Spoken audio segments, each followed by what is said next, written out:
Hello friends. So this is the unit 4th part 1. So in this unit 4th you already know that what we are going to do. This unit 4th is about the rolling contact bearing and unit 3rd was about sliding contact bearing. So in the unit 3rd, bearing was defined and bearing was classified. Okay, but the classification of the bearing is very broad. The bearing is classified into two broad categories, that are the sliding contact bearing and the rolling contact bearing. Okay, but in the last unit, that means the unit number 3, we have studied about the sliding contact bearing, and those sliding contact bearing were run on the concept of sliding friction. Okay, so that means sliding friction is uh, very much in effect in sliding contact bearing. Okay, so to avoid the problem of sliding motion, that means sliding friction, lubrication was provided. So lubrication meaning in terms of the, you can say, the liquid lubrication, semi liquid lubrication, or the solid lubrication also. So because the major problem in the sliding contact bearing was the metal to metal contact, because when there is a sliding motion between two bodies, we always try to minimize the metal to metal contact, because metal to metal contact is the uh, most worst case. Because what is the after effect of metal to metal contact? That is the removal of material, that is the scoring. In the previous lectures when we were studying in the class, I have told you different definitions of failures. So one of the failure was the scoring. So scoring was the metal to metal contact. So when there is a metal to metal contact, what will happen? Scoring will take place. So to avoid that scoring, what happened? We have used the lubrications. So lubrication were liquid, semi-liquid, semi-liquid, semi-solid, and the solid. So what were the liquid lubrication? These were the simple lubricating oil with different numbers that are used in the machine elements. Okay, so these lubricating oils were used, and their effect was also considered according to the uh, different mechanical engineering concepts, such as there is, if there is a metal to metal contact and there in relative motion, then there will be heat, and to avoid that heat, we use the lubrication, and to calculate the effect of heat generated or the heat dissipated, that concepts of heat and mass transfer were also used. Okay, so to calculate the temperature of the, but what was the major problem again? Because the sliding friction was there. So sliding friction was the major problem in these sliding contact bearing. Okay, so to overcome these problem, what happened? There were different types of development in the sliding contact bearing took place, that were to reduce the metal to metal contact. Okay, and to minimize the friction present between the two bodies, that were the journal and the bearing. But after all the you can say the we can say the efforts, what happened? The friction was present, and that too sliding friction. So to avoid that sliding friction, what happened? A new type of bearing was invented, that is called as the in the rolling contact bearing. So in this unit 4, uh, we will be studying about the rolling contact bearing. So what is rolling contact bearing? The rolling contact bearing is the bearing that is having the journal and the bearing which are not having the sliding motion. So they will be having the rolling motion. So what type of rolling motion? The rolling motion can be provided when these two bodies are separated with a third body, and that third body was the rolling body, and that rolling body was the either a ruler or cylinder, okay, tapered roller. So these are the different types of rolling element which are present between the journal and the bearing of the rolling contact bearing. Okay, so the main advantage of the rolling contact bearing is that the these bearing have minimal amount of friction. Why? Because rolling friction is always and always less than the sliding friction. Okay, so that's why this type of bearings are very much used to reduce the uh, to reduce the to reduce the friction. Okay, so now we will introduce start our discussion about the rolling contact bearing, their definition and classification.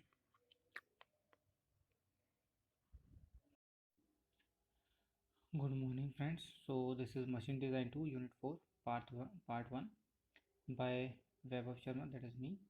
So now I'm starting with Unit 4. So this is the Unit 4th first topic, that is the rolling contact bearing. So we already studied about the bearings, and first type or the first classification, broad classification, was the sliding contact bearing. Okay, so now the sliding contact bearing, what happened? All the sliding contact bearings were the bearings that were having the sliding motion between the bearing and the journal.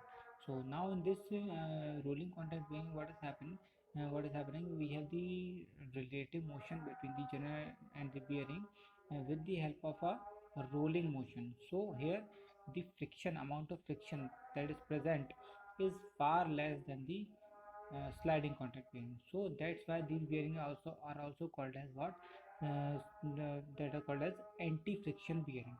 Okay, so anti-friction bearings are uh, mm, very much used in different applications. Okay, uh, these rolling coil bearings are used in the following applications that you already know: machine tool, spindles, automobile front and rear axles, gearboxes, small size electric motors. Okay, and now the classification of the rolling contact bearings or the anti-friction bearing. So broadly, these bearings are classified into two broad classification, that are the ball bearing and the roller bearing. So ball bearing are the less low are the bearings that are having the balls in between the bearing and the journal. Okay, and rolling contact bearings are the bearings that are having the rollers between the journal and the bearing. So, but the other difference is that these ball bearings are used for the less load capacity, and the roller bearing are used for the more or higher load capacity. So these are further classified into different parts. First is the deep groove ball bearing. Ball bearing are further classified into deep groove ball bearing. Deep groove ball bearing are the bearing, uh, and these are noiseless bearing that produce very less noise as compared to the other types of ball bearing. And second classification is the angular contact bearing. Here the ratio of the radial force and axial force is always less than 1. Okay, but the contact between the two, that means the journal and the bearing, is angular, that means not complete contact. And these two bearings require to bear around bear axial load in both directions. Okay, and next is the self-aligning bearing. Self-aligning bearing are the bearings that are used where the because of the presence of vibrations and the different disturbances that are present in the shafts, the axis of the shafts get distorted, or we can say the misaligned. So to maintain the alignment of the shaft, these type of bearings are used where the vibration conditions are very high. Okay, next is the thrust ball bearing. So thrust ball bearing are the bearings in which uh, bearing only that are the bearings that bear only the axial load, that means in the axial direction. Okay, and these bearings cannot bear the radial load.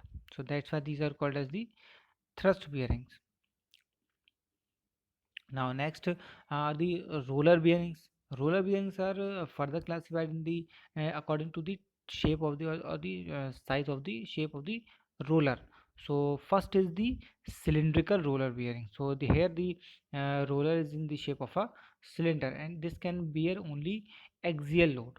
Okay, and next is the spherical roller. This is the roller that can bear both radial and axial load, and also permit small misalignment of the shaft.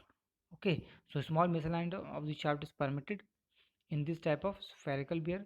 Two rows of two rows of moving rollers are present.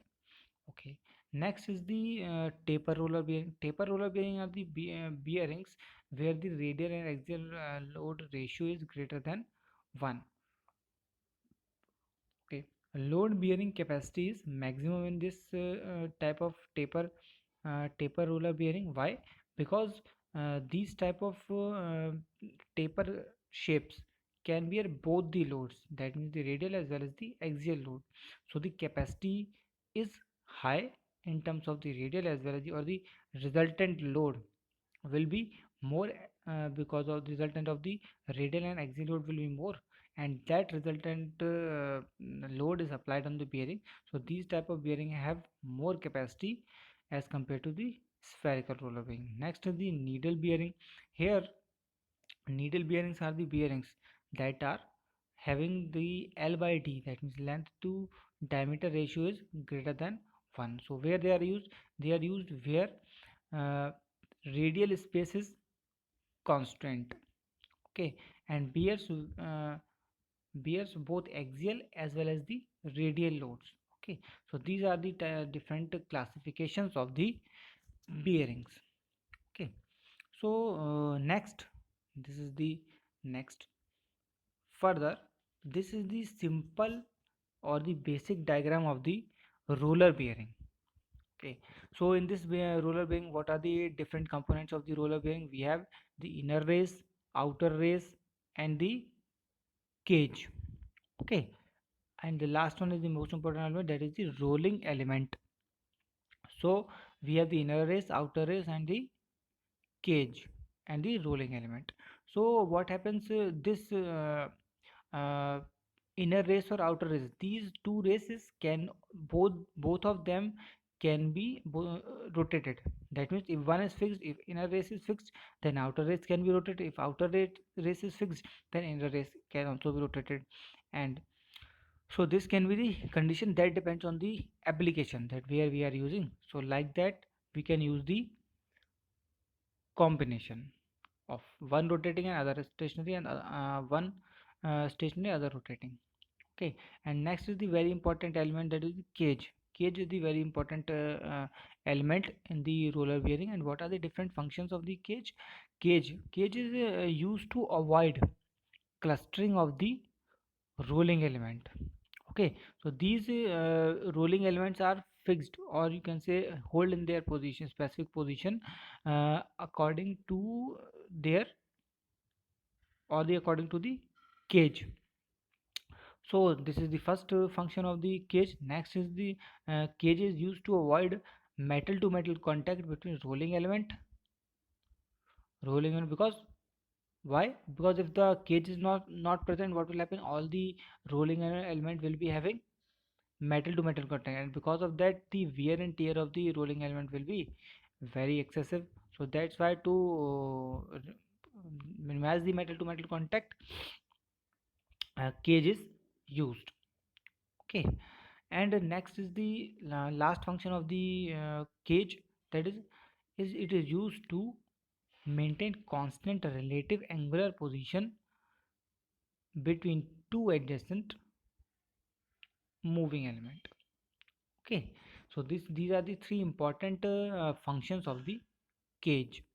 Next, here we have single row, deep groove. These are the different types of that were the that was discussed in the classification, that what is the difference between the single row and what is the difference between double row, and what is the difference between the self-aligning bearing. So here you can easily see from the figure that single row deep groove ball bearing are the bearings that are having the one row of the moving element or the rolling element. Okay, and double groove ball bearing are the bearings that are having the double rows of the or rolling element. Okay, and what is the self-aligning bearing? These are the bearings that are used to self-align the shaft because of the vibrations present in the mechanism. So that's why these are the different pictures of the bearings. Okay, now next, designation of rolling contact bearing. So very important designation, because all the roller bearings are designated, or you can say it is just a name of the particular rolling contact bearing or the anti-friction bearing. So what is the standard definition? This standard definition is given by the prime authority or the single authority in the world, that is the SKF. SKF is the only one company that produces the bearings. Okay, according to the international standards. So SKF is the company, and this name behind all the designation SKF is always present, or it is present by default. So suppose we have a bearing of following number, that means it is SKF 6308. Okay, so this is the complete designation of a particular ball bearing or the roller bearing. So, one by one, we will be understanding that what different numbers in this designation will mean. Okay, so first of all, we have six. Six. What does this six specify? It is specifies the type of bearing. That means what are the different type? We have the deep groove ball bearing. We have the single groove. We have the double row deep groove ball bearing. So these are the different types of bearing that are specified with the first number six. Okay. Next is three. That did three. Next number specifies the type of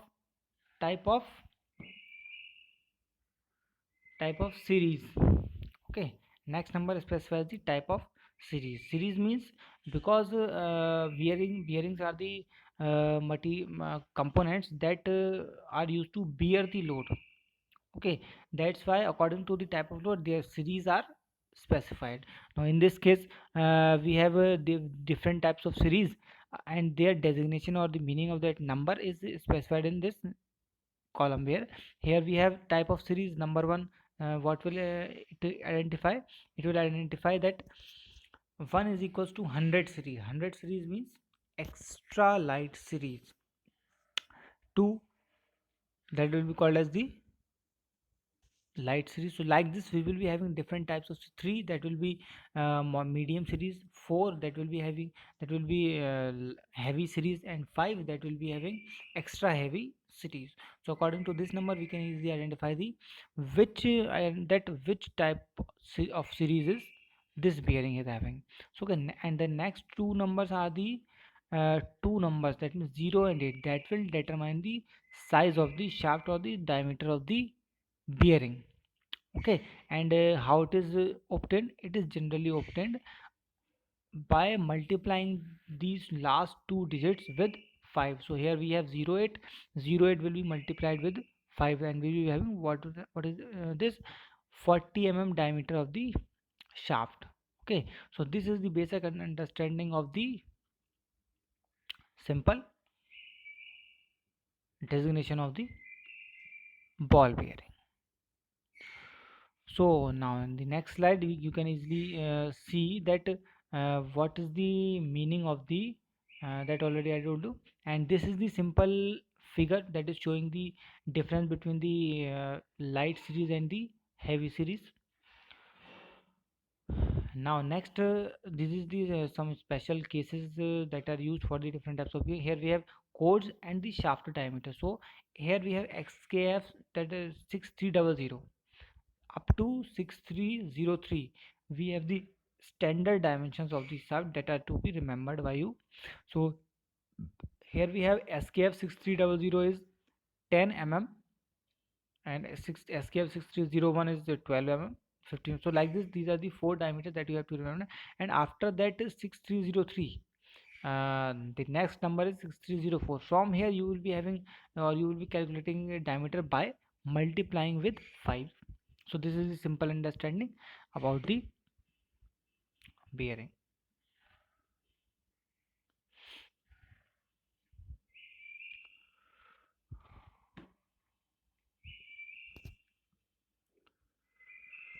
So here now next topic, here we have static load carrying capacity.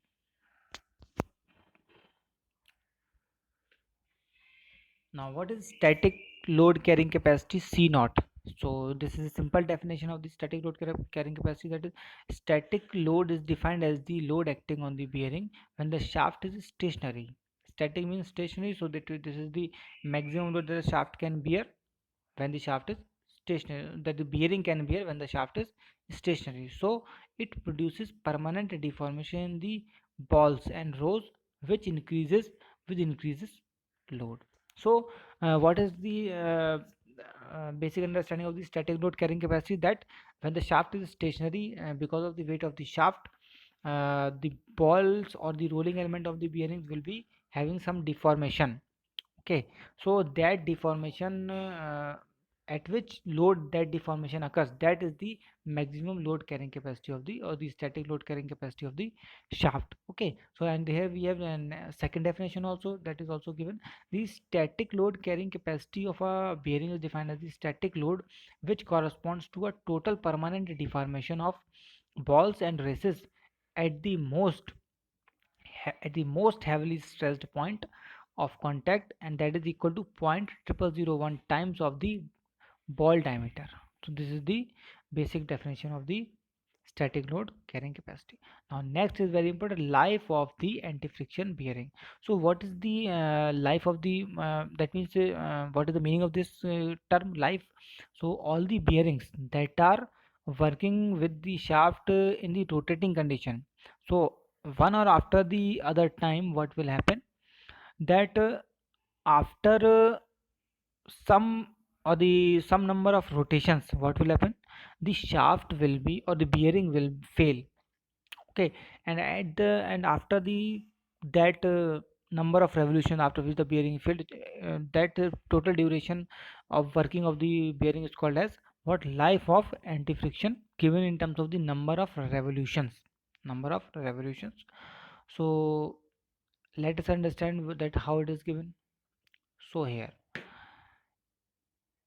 you can easily understand with the help of the example. Suppose if a bearing runs for 1000 hours, okay, and at what rpm, 200 rpm, fixed rpm. So at a particular rpm bearing runs for a number of hours, then we can easily calculate the total number of revolutions performed by the bearing. So if we want to have the total number of revolution in terms of for the life, so here we have life L, that will be equal to the 1000 hours, it is working for 1000 hours multiplied by 60 to convert it into minutes, and this 1000 into 60 minutes will be multiplied by the rpm at which it was rotating, 200 revolutions per minute. So minute will be cancelled, and we will be having 10 into 10 to the power 6, that 12 into 12, 10 to the power 6, that means 12 million revolutions. So this is the basic understanding how we can calculate the life of the bearing in terms of million revolutions. Okay, so bearings are rated on one of the two criteria mentioned below, the average life of the group of bearing and the nominal life of the bearing. Okay, now what is the average life and the nominal life? So now with this we can easily understand that the nominal life of the bearing, or L90 life, L90 life or L10 life of the bearing is defined as the life that is completed by a part of a group of bearing that is under test. So if we have 10 bearings, suppose 8 of the 8 bearings have completed their life, that means without the fatigue failure, they have completed their life. So what will be the nominal life? That will be given by L90. That means uh, that means suppose 8 by 9 by 9 bearings have completed their life, so 9 by 10 will be 90%. So 90 L90 is called as the 90% of the bearing have completed their and their life, and 10% have been failed before their specified lifetime limit. So this is called as the nominal or rated life of the bearing. So it is given as L10 will be 10% will fail without running in given number of revolution. Okay, and L90 20% of the bearings of that group will serve the purpose without any failure. So this is the basic understanding of the L10 and L90 life, and both of them are equal. L10. Likewise, L20, L80, L30, L70, these will be equal terms. Okay, now next is the relationship between the L90 and L. So this is given by the general relation, very experimental relation, that L by L90 is equal to Ln 1 by R divided by Ln 1 by R90 to the power 1 by 1.17. Okay, so this is here R90, R is called as the reliability, and that is given in terms of percentage. For R, reliability is the probability. So probability is given in terms of percentage. So likewise, reliability will be in terms of percentage. Now here we have L50. Likewise, we can calculate the L50. L50 by L90 is equals to 1 upon L50 means 50% of the bearings will complete their life, and will be 50% will not complete their life. Okay, so here R90 will be R50 will be 0.5 percentage, so 1 upon 0.5, and R L90 will be R90 will be 0.9. So likewise, we calculate after this what will be having here. So L50 will be equal to 5 times basic relation between the L50 or L90 life. So L50 or L90 life are the important relations. Here L50 is called as the average life, because we were driving the relationship between the average life and the L90 life. So average life is equals to 5 times of L90 life. So this is the direct relation which we can easily use to calculate the average life. Okay, now here one important note that you must remember, that we can calculate L20 by L90 also, like this, with this form, with that with the formula that we have shown you. Now L20 will be given as according to the formula that L80, if we want to calculate L80, then R80 will be equal to zero point 0.8. So here L20, that means R20 will be 0.2. So that is the condition which is wrong. Okay, L20 is equals to L80, so that's why R80 will be equal to 0.8. Okay, always. So what is the key point?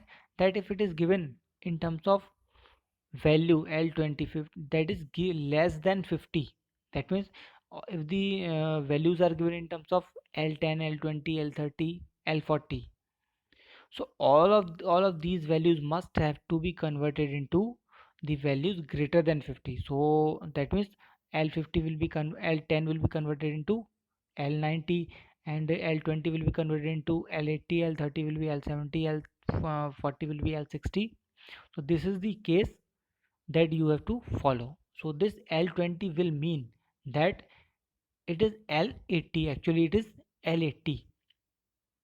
Okay, so value of L20 will be equal to L80, and therefore we have according to L80 we will be having R80.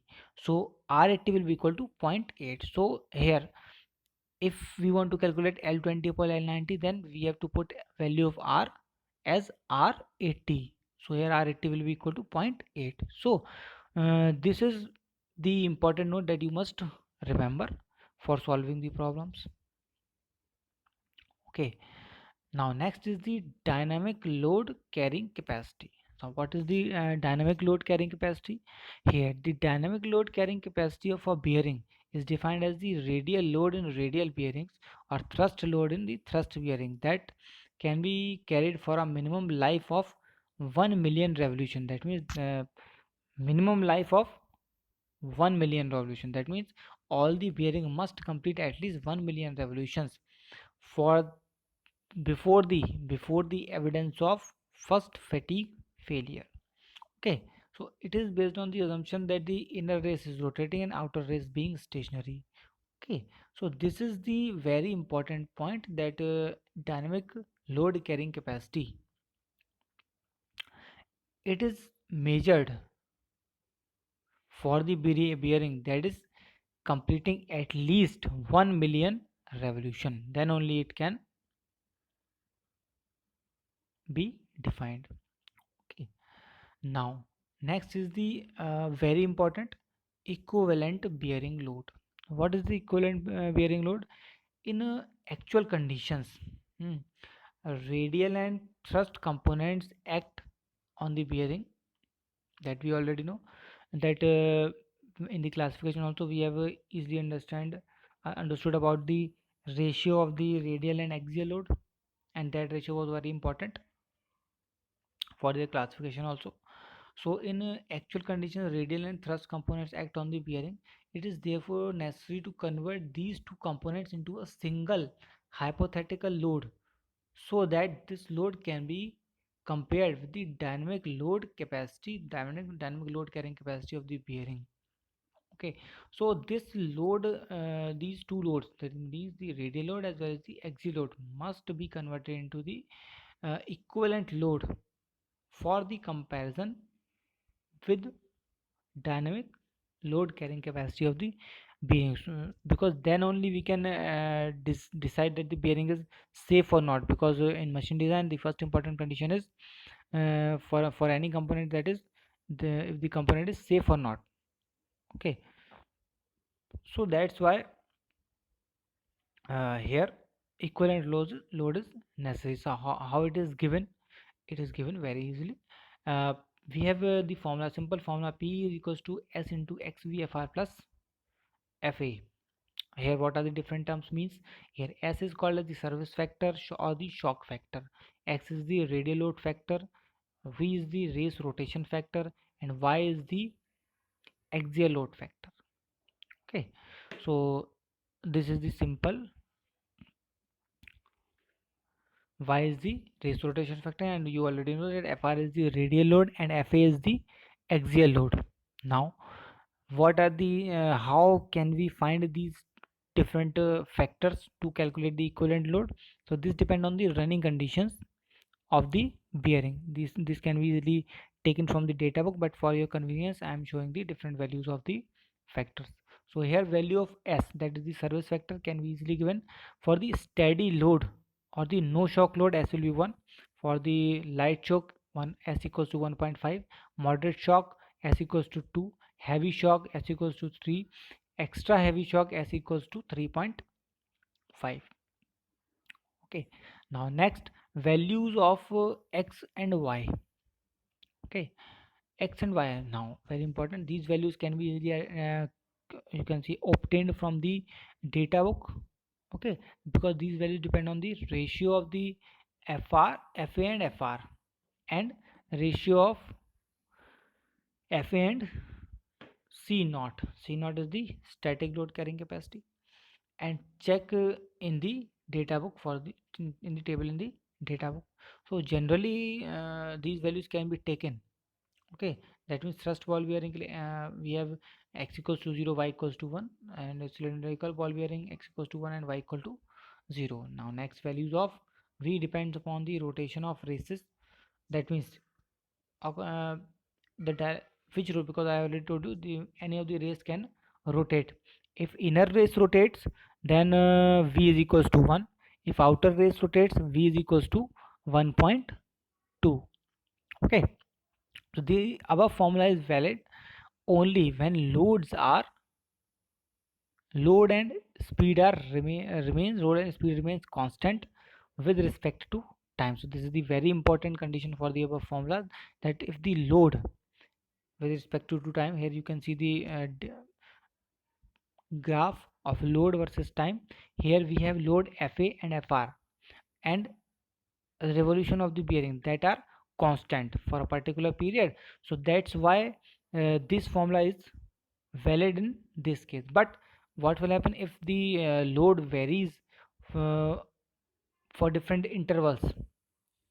For the, suppose for the 2 minutes, the load is at one state, and after, and revolution is also at one state, and after uh, in the second period, after 2 minutes, suppose the load is changed, that means value of the radial load and the axial load is changed, and the revolution is also changed. So in that condition, we will be calculating the cubic mean load, that we will discuss in the next lecture. Okay, so till here, uh, revise the notes, and see what are the different definitions of the uh, bearing terminology, and understand the classification. And after that, what will happen, we will study the next lecture about the that means cubical mean load, in which the loads will also be varying, as well as the revolutions will also be varying. Okay, so this is the condition. Thank you very much.